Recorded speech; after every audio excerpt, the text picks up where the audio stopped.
पोलैया और उसका दोस्त एक पड़ोसी गांव से चिनगंगा पाडू आए थे। पोलैया उस गांव की एक भूतनी को कुछ चीजें और उपहार दे रहा था और कुछ यूं कह रहा था, पल्लवी लो, ये सब तुम्हारे लिए है। सिर्फ और सिर्फ तुम्हारी वजह से आज मेरी बेटी की शादी हो गई, नहीं तो वो हमेशा के लिए घर पर ही बैठी रहती। उसने भूतनी का तहे दिल से शुक्रिया अदा किया। भूतनी इस तरह कहने लगी, मैंने इसमें कुछ अनोखा तो नहीं किया है, जो मैं जानती थी बस वही किया। मुझे तुमसे कहना चाहिए कि मुझे माफ कर देना। मैंने तुम सभी को बहुत दुख पहुंचाया और परेशान किया और संकट में भी डाला। भूतनी पोलैया से माफी मांग रही थी। पोलैया के साथ आए व्यक्ति को कुछ समझ नहीं आ रहा था। फिर भूतनी ने सारे उपहार ले लिए जो पोलैया उसके लिए लाया था। वापस लौटते हुए पोलैया के साथ आया व्यक्ति, अरे पोलैया, तुम भूत को धन्यवाद क्यों दे रहे थे? और वो भूतनी तुमसे माफी मांग रही थी। तुमने उसे ढेर सारे तोहफे भी दिए, आखिर बात क्या है? उसने उलझन भरे स्वर में पूछा।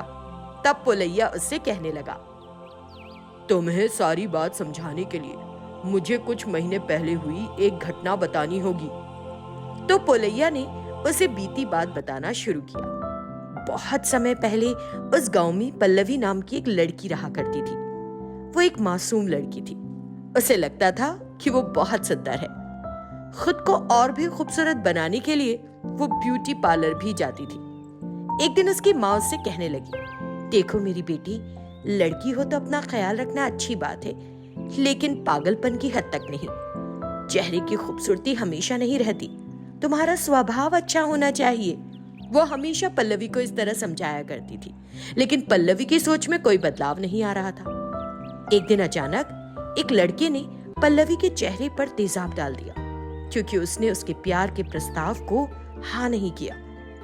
उन हालात में वो एक भूतनी बन गई और उस लड़के से बदला लेने के लिए उस गांव में घूमने लगी और पूरे गांव को तबाह करने लगी। तब देखो बेटी पल्लवी, सिर्फ एक दुष्ट लड़के की वजह से पूरे गांव को परेशान करना क्या तुम्हें लगता है कि सही है? अगर तुम हमें बताओ कि वो लड़का कौन है तो। जब उन्होंने पूछा तो पल्लवी ने उन्हें बता दिया। वो लड़का एक धनी परिवार से था। ग्रामीणों ने उसे पकड़कर भूतनी के हवाले करने की कोशिश की, लेकिन जब वो भागने लगा तो उसे पीट पीट के मार दिया।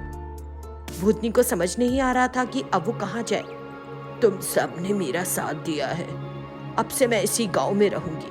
मैं मेकअप करना जानती हूँ। इस गांव की लड़कियों और महिलाओं को और भी सुंदर बनाऊंगी।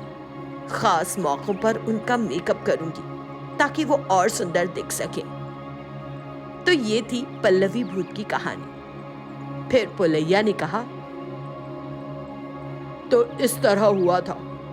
उसके अपने मेकअप के शौक को अब वो गांव और औरतों पर लगाकर पूरा कर रही है और बड़ी शांति से हम सबकी मदद करती रहती है। इस तरह बात करते करते वो दोनों अपने गांव वापस चले गए।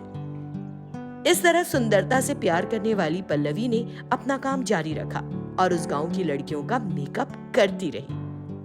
कपिलेश्वर नाम के एक गांव में लोग बड़ी खुशी से रहा करते थे, लेकिन हाल ही में उन लोगों के लिए एक नई समस्या खड़ी हो गई। समस्या ये थी कि लोग अचानक गायब हो रहे थे। वास्तव में समस्या क्या है ये तो कोई नहीं जानता, लेकिन उन लोगों के परिजन फिक्र में थे कि उन्हें क्या हो गया है और इसके पीछे क्या कारण है, लेकिन कुछ समझ नहीं आ रहा था। एक बार लिंगैया का बेटा भी दिखाई नहीं दे रहा था, तो दुखी होकर वे इस तरह आपस में, मेरे बार बार कहने के बाद भी वो अपने दादा और दादी को देखने पर तुला हुआ था और अकेले ही चला गया, और अब वो भी गायब है कल से।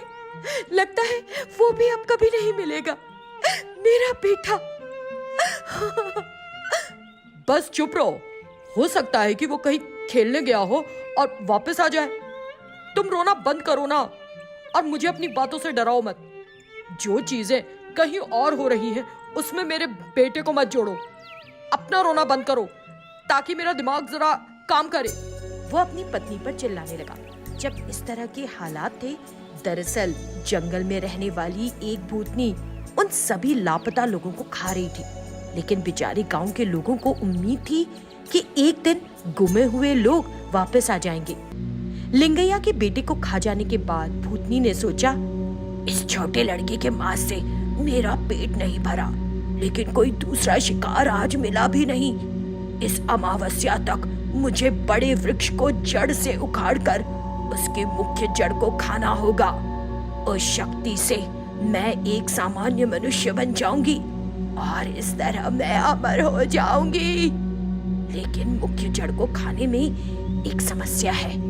नागिनी की आंखों पर कैसे पर्दा डालूं, क्योंकि वो पेड़ की रखवाली कर रही है। क्या करूं, जड़ तक कैसे पहुंचूं? ये हमेशा वही बनी रहती है, लेकिन कुछ तो करना ही होगा। क्या करूं मैं? वो इस बात को लेकर सोच रही थी। दूसरी तरफ लंबे समय से पहरा देने से नागिनी ने एक अज्ञात आकाशवाणी सुनी। नागिनी, सावधान रहना, इस पेड़ पर बहुतों की नजर है। तुम्हें इस पेड़ की सावधानी से रक्षा करनी होगी। वो तुमको धोखा देने की कोशिश कर सकते हैं। तुम्हें अत्यंत सावधान रहना होगा। जब नागिनी ने सुना तो उस अज्ञात आकाशवाणी को जवाब दिया, निश्चित रूप से अगर मैं इस पेड़ की रक्षा नहीं कर सकी तो अपनी जान ले लूंगी। मैं अपनी जुबान देती हूँ तुम्हें। तो उसने अज्ञात आकाशवाणी से इस तरह वादा किया। अमावस्या का दिन नजदीक आ रहा था। भूतनी कुछ इस तरह सोचने लगी, मुझे किसी तरह नागिनी को कहीं बहुत दूर भेजना होगा। एक काम करती हूँ, मुझे जो शक्तियाँ मिली है उनसे मैं नागिनी का गला इतना सुखा देती हूँ कि जब नागिनी सरोवर में जाकर पानी पिएगी और वापस आएगी, मैं अपना काम पूरा कर लूंगी। उसने सोचा और इस तरह शक्तियों का आह्वान करने लगी। उस हवा में सांस लेते ही नागिनी का गला सूख गया। नागिनी सोचने लगी, मुझे बहुत प्यास लग रही है, मेरा गला सूख रहा है। मुझे पास की झील में जाकर थोड़ा पानी पीना होगा, लेकिन पहले इस पेड़ को चारों ओर से जादुई चादर से लपेट दूं। तो उसने बरगद के पेड़ के चारों ओर एक जादुई चादर लपेट दी जो दिखाई नहीं दे रही थी, और वो चली गई। भूतनी को जादुई चादर के बारे में पता नहीं चला और उसने पेड़ को उखाड़ने के बारे में सोचा ताकि जड़ खा सके, लेकिन भूतनी चादर पार नहीं कर सकी और बाहर फेंक गई। तब ये क्या है? नागिनी ने जादुई दीवार खड़ी की और तब गई। अब चाहे जैसे भी हो, उसके लौटने से पहले मुझे अपना काम पूरा करना ही होगा। उसने सोचा और अपनी शक्तियों से उसने जादुई चादर को भस्म कर दिया और सोचने लगी कि अब उसके लिए कोई बाधा नहीं। लेकिन जैसे ही अंदर हाथ डाला, पीछे से नागिनी ने आकर अपनी पूंछ से भूत को मार दिया। नागिनी और भूतनी के बीच भयंकर युद्ध शुरू हो गया। नागिनी ने कुछ ही देर में अपना धैर्य खो दिया और भूतनी का सर्वनाश कर दिया और अमावस्या के दिन तक पेड़ की रक्षा की। इस तरह नागिनी ने बरगद के पेड़ को भूत के जंगल से बचा लिया और साथ ही गांव वालों को भी।